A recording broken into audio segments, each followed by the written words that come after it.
প্রায় খুব পরিচিত একটা প্রসঙ্গ, কবরের আযাব। মানে মৃত্যুর পর কিন্তু কিয়ামতের আগে কবরের জীবনের শাস্তি বা পুরস্কার পাওয়ার যে ধারণাটা আর কি। হ্যাঁ, এটা নিয়ে তো অনেক কথাই হয়। কিন্তু একটা প্রশ্ন প্রায় ওঠে, বিশেষ করে যখন সরাসরি কোরআনের দিকে তাকানো হয় আর কি। এই ধারণাটা কি কোরআন সরাসরি সমর্থন করে, নাকি এটা পরে তৈরি হওয়া কোনো ব্যাখ্যা? মানে কোরআন ঠিক কি বলছে এই সময়টা নিয়ে? ঠিক, এটা একটা গুরুত্বপূর্ণ প্রশ্ন। তো এই বিষয়টা ভালোভাবে বুঝতে আমরা আজকে একটা নির্দিষ্ট পর্যালোচনার সাহায্য নিচ্ছি। এর শিরোনামটা হচ্ছে কোরআনের আলোকে কবরের আযাব, এক পুনর্মূল্যায়ন। আচ্ছা, আমাদের উদ্দেশ্য হলো এই পর্যালোচনার যুক্তিগুলো অনুসরণ করে দেখা, শুধুমাত্র কোরআনের আয়াতের ভিত্তিতে মৃত্যুর পরে ঠিক কী অবস্থা হয় আর বিচারের আগে শাস্তি বা পুরস্কারের ধারণাটা কতটা যৌক্তিক। মানে কোরআন কি সত্যি বিচার দিবসের আগে কোনো শাস্তির কথা বলে? চলুন এই পর্যালোচনার গভীরে যাই, দেখি কি পাওয়া যায়। চলুন দেখা যাক। পর্যালোচনার শুরুতেই মানে একদম প্রথমে একটা খুব সরল কিন্তু বেশ মৌলিক একটা যুক্তি দেওয়া হয়েছে।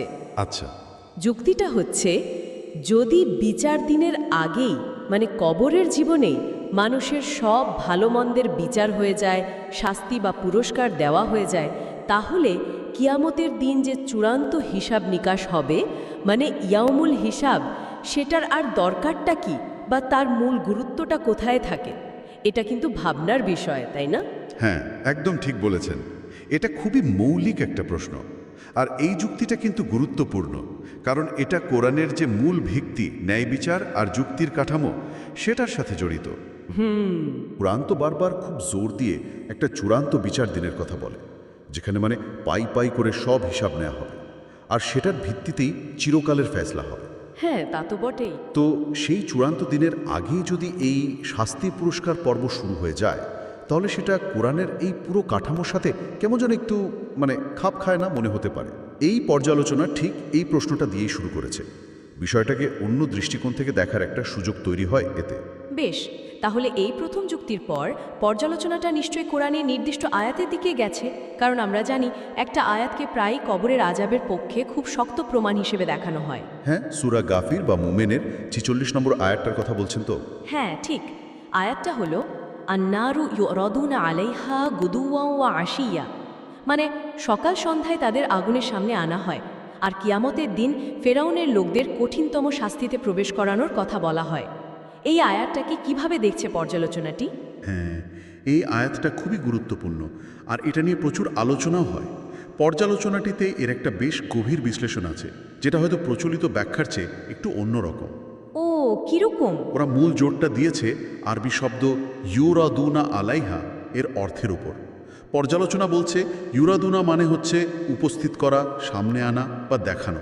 এটা সরাসরি শাস্তি দেওয়া বা পোড়ানো বোঝায় না। আচ্ছা, উপস্থিত করা। হ্যাঁ, এই ব্যাখ্যা অনুযায়ী এর মানে হতে পারে ফেরাউনের লোকদের আত্মাকে সকাল সন্ধ্যা আগুনের কাছে নেওয়া হয় বা তাদের আগুনটা দেখানো হয়। এটা অবশ্যই এক ধরনের মানসিক কষ্ট বা ভয় দেখানোর মতো হতে পারে, কিন্তু এটা সরাসরি শারীরিক শাস্তি বা আগুনে ঢুকে যাওয়ার মতো নয়। বুঝলাম। আর তার চেয়েও গুরুত্বপূর্ণ হলো আয়াতের পরের অংশটা, ওয়া ইয়াউমা তাকুমুস সাআতু আদখিলু আলা ফিরাউনা আশাদ্দাল আযাব, মানে যেদিন কিয়ামত হবে সেদিন ফেরাউনের লোকদের কঠিনতম শাস্তিতে প্রবেশ করাও। হ্যাঁ, এই অংশটা তো স্পষ্ট। পর্যালোচনা জোর দিচ্ছে যে শাস্তিতে প্রবেশ করানোর আদখিলু যে পরিষ্কার নির্দেশ, সেটা কিন্তু কিয়ামতের দিনের সাথে শর্তযুক্ত। মানে আগুন দেখানো এক জিনিস, আর তার ভেতরে ঢুকে চূড়ান্ত শাস্তি পাওয়াটা আর এক জিনিস, আর সেটা ঘটবে কিয়ামতের দিন।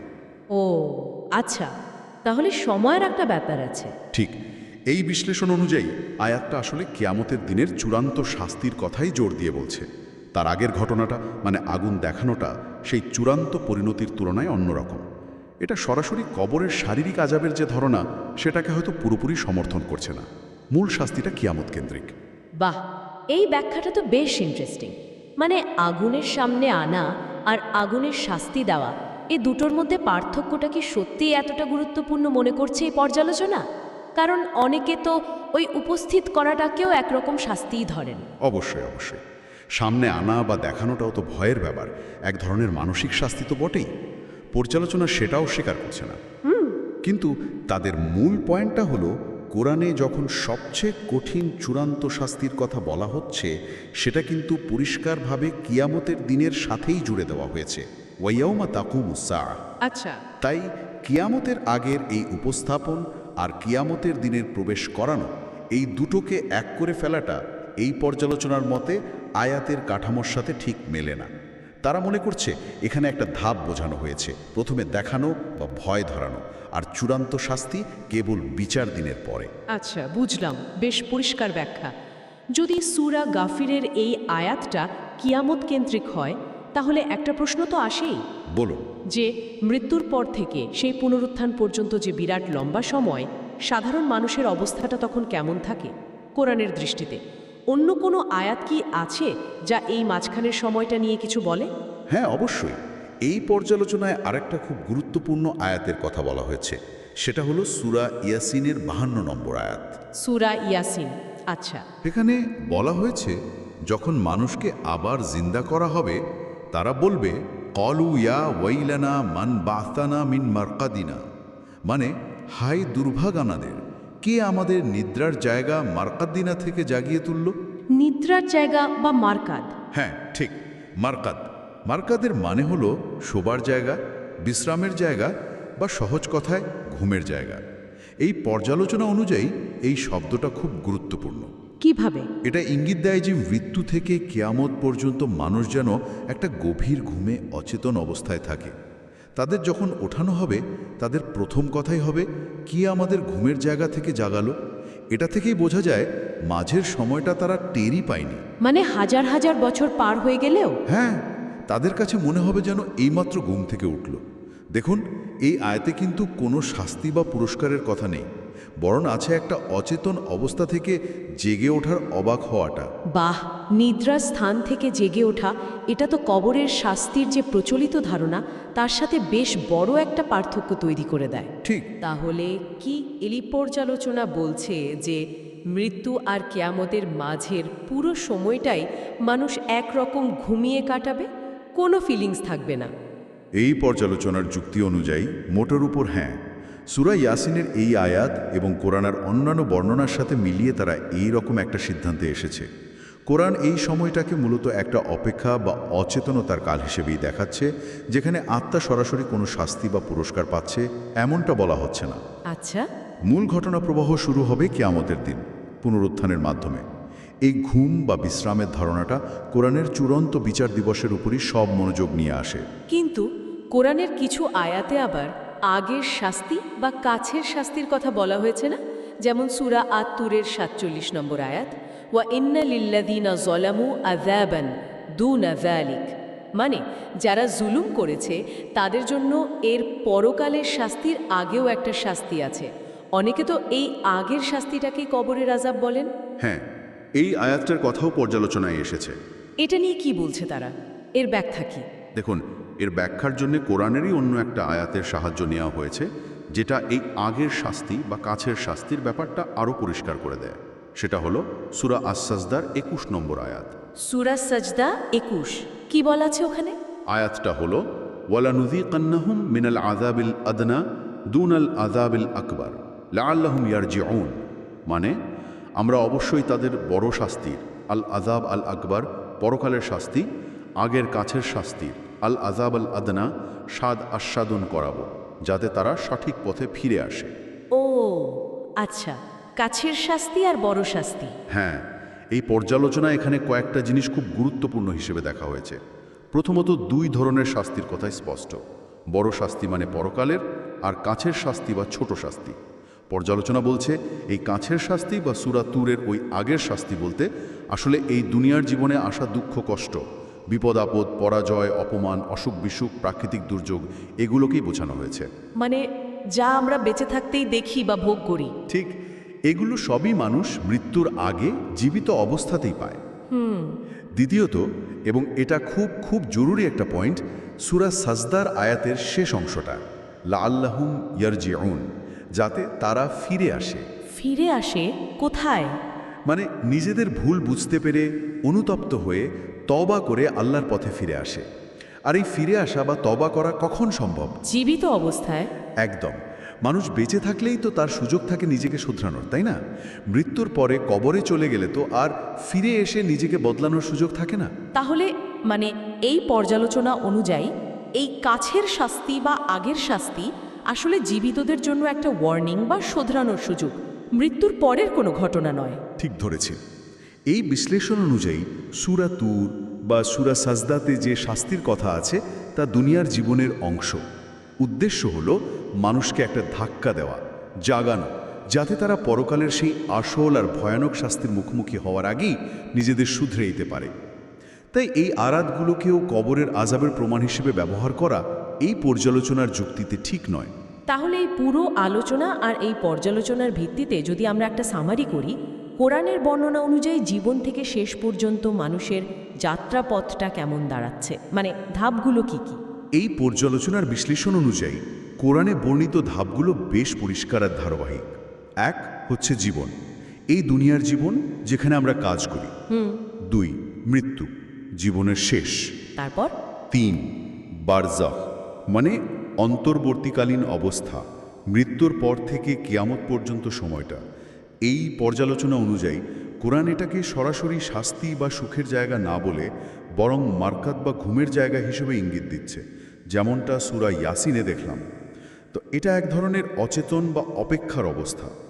বারজাক শব্দটা কোরআনে আছে, যেমন সূরা মুমিনুন 23:100, যার মানে একটা আড়াল বা বাধা, কিন্তু সেখানেও সরাসরি শাস্তি বা সুখের কথা নেই, বরং কিয়ামত পর্যন্ত একটা অবস্থার কথাই বলা হয়েছে।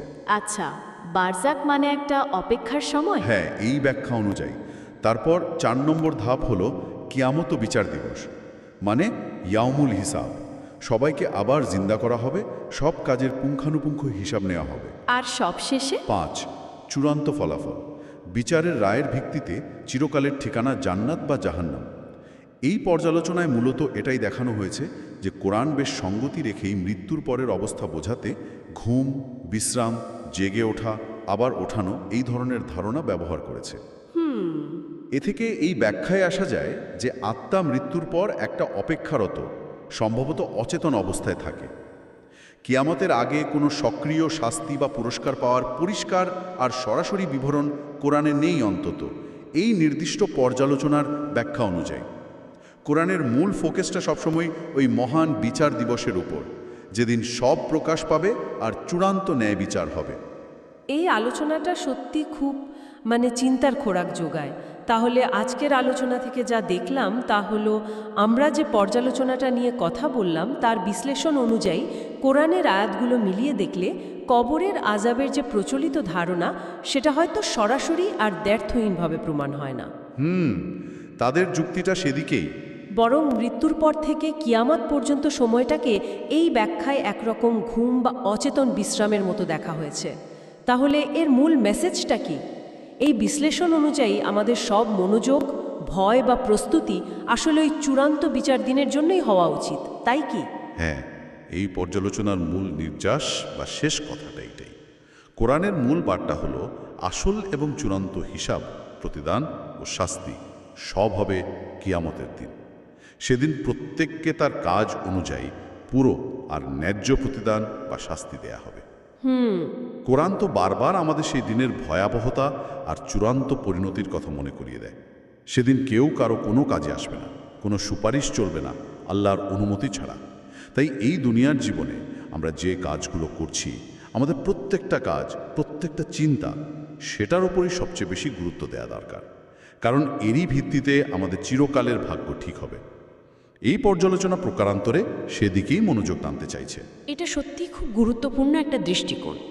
আমাদের মনোযোগটা এই জীবনের কাজের ওপর আর চূড়ান্ত বিচার দিনের প্রস্তুতির উপর ফোকাস করার কথা বলছে এই ব্যাখ্যা। একদম। আর সবশেষে একটা বিষয় হয়তো আরও একটু ভাবনার জন্য রেখে যাওয়া যায়। বলুন। যদি আমরা এই পর্যালোচনার ব্যাখ্যাটাকেই ধরি যে মৃত্যু আর পুনরুত্থানের মাঝের এই লম্বা সময়টা, সেটা হাজার বা লক্ষ বছরও হলেও মানুষের কাছে মনে হবে যেন এক মুহূর্তের ঘুম, যেখানে সময়ের কোনো জ্ঞান নেই, আশপাশের কোনো অনুভূতি নেই, তাহলে এই উপলব্ধিটা আমাদের জীবন আর মৃত্যুকে দেখার দৃষ্টিভঙ্গিটাকে কিভাবে পাল্টে দিতে পারে? ইন্টারেস্টিং প্রশ্ন। এই সময়হীনতার ধারণাটা কি আমাদের এই ক্ষণস্থায়ী দুনিয়ার জীবনের প্রত্যেকটা মুহূর্তের দাম এবং সেই অবশ্যম্ভাবী বিচার দিনের জন্য তৈরি হওয়ার প্রয়োজনটাকে আরও তীব্রভাবে তুলে ধরে না? এটা এমন একটা প্রশ্ন জানি আমরা সবাই নিজের মতো করে ভাবতে পারি, আর কোরআনের এই বার্তাগুলো আমাদের জীবনে কিভাবে প্রাসঙ্গিক হতে পারে তা বোঝার চেষ্টা করতে পারি।